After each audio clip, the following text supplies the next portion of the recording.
Hi అండి. ఈరోజు నా ఐకిస్ కిచెన్ రెసిపీ వచ్చేసి పన్నీర్ ఫ్రైడ్ రైస్.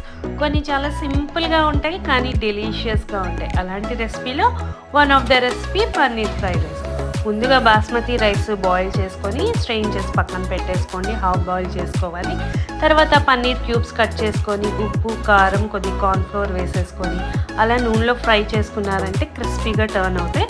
తర్వాత క్యాప్సికమ్, క్యారెట్, క్యాబేజ్, బీన్స్ అవన్నీ కట్ చేసేసుకొని పక్కన పెట్టుకున్న తర్వాత ఒక ప్యాన్ తీసుకోవాలి. అల్లము, వెల్లుల్లి పీసెస్, తర్వాత onion pieces, capsicum, beans, carrot, cabbage, spring onions వేసి 1 మిర్చి వేసేసి మనం ఉడికించి పెట్టుకున్న రైస్, అలాగే వెనిగరు, కొద్దిగా సోయా సాస్, పెప్పర్ పౌడర్ వేసుకొని హై ఫ్లేమ్లోనే అన్నీ వేయించుకోవాలి. తర్వాత మనం వేయించి పెట్టుకున్న పన్నీర్ పీసెస్ కూడా వేసేసి ఫ్రై చేసుకున్న తర్వాత ఒక బౌల్లోకి ట్రాన్స్ఫర్ చేసుకొని స్ప్రింగ్ ఆనియన్స్ గార్నిష్ చేసేసుకొని ఇంకా సర్వ్ చేసేసుకోవడమే.